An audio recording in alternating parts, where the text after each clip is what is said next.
He casually threw a diaper that had been used to wipe a baby's bottom into the ocean, not expecting to find an unexpected surprise. The baby's feces floated in the water, and the spreading scent attracted several hungry fish. Soon, Mia noticed this and, having not eaten for days, hurried to approach. He called out to the fish, trying to lure them closer. He tried tapping the box a few times, but the fish were too clever to fall into his trap. Then, an idea struck him. He could make a tool to catch them. One end of a long rope was attached to the tool, and the other end had a sharp screwdriver attached to it, creating a simple fish spear. If he could catch the fish, his food problem would be solved. He tried again and again, feeling confident that with practice, he would succeed, but unfortunately, the tool wasn't sharp enough, and the fish were frightened away as soon as the spear touched the water. After a day of effort, he was exhausted, and Mia collapsed on the crate. To catch the fish, he would need to think of another plan. Suddenly, he saw a plane flying overhead. If he could catch the plane's attention, he might be saved. Though the chance seemed slim, Mia decided to try. He quickly went down to the cargo hold, impatiently smashed the TV screen, took a shard, and ran back to the top of the cargo hold. In his rush, he accidentally cut his leg, but Mia ignored the pain and stood up in a hurry. He used the shard as a mirror, repeatedly praying that the people in the plane would see him. His idea was somewhat naive, and in the end, the injury on his leg worsened. He had to go back to the cargo hold and dismantle the TV. From its parts, he found a bent needle and some copper wire, sterilized it with strong alcohol, and, enduring excruciating pain, stitched up his wound. The next day, as dawn broke, Mia went outside with a simple fishing net. He lowered the net into the water, attaching 2 wooden sticks to the top. He carefully placed the baby's diaper directly above the net and waited patiently.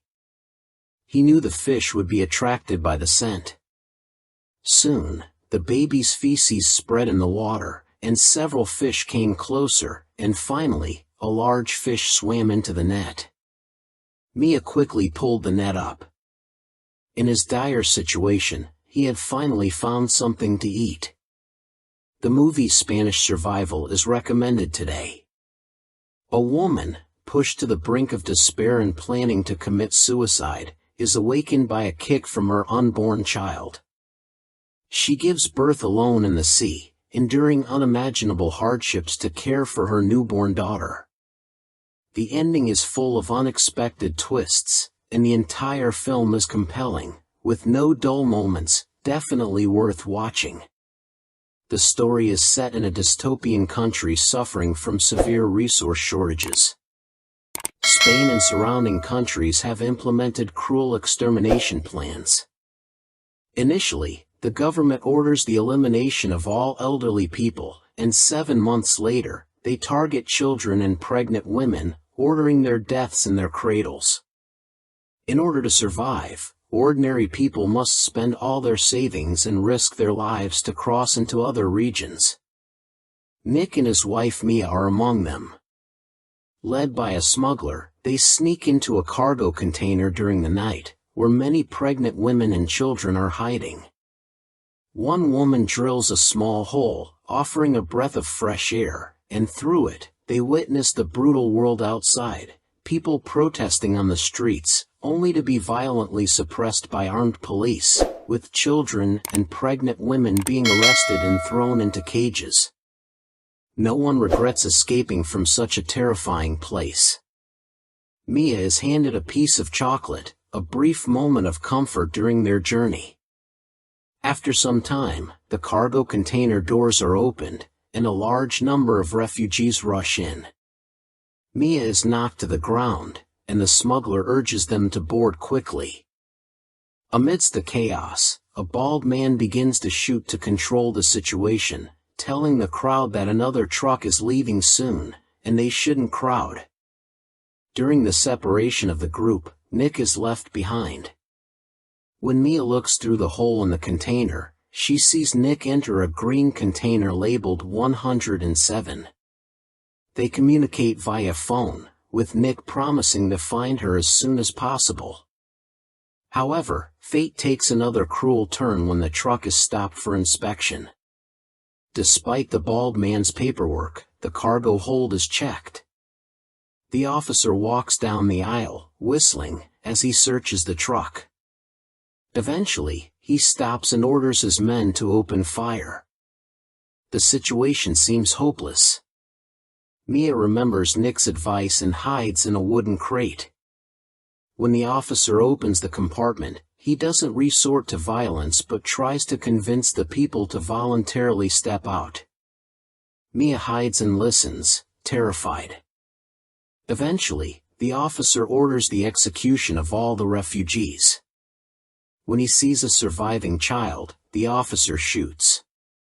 Mia, who is hiding, watches in horror.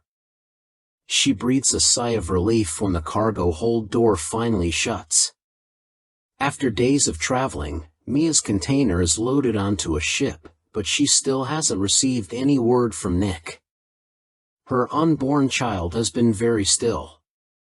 As Mia rests, she discovers a backpack in the corner with a chainsaw, water, a phone, and a glow stick. She tries to maintain hope, believing that if the ship reaches its destination, she might be saved. However, fate again proves unpredictable.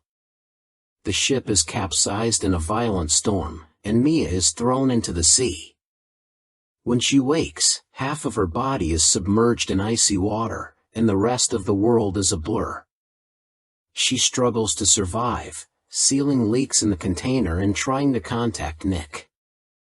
Her phone is broken, and she tries to use a Nokia phone, hoping for a signal.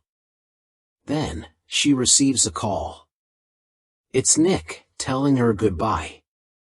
He has been attacked by extremists, and though he escaped, he was shot. Mia is devastated, and her strength comes from the promise she made to her unborn child.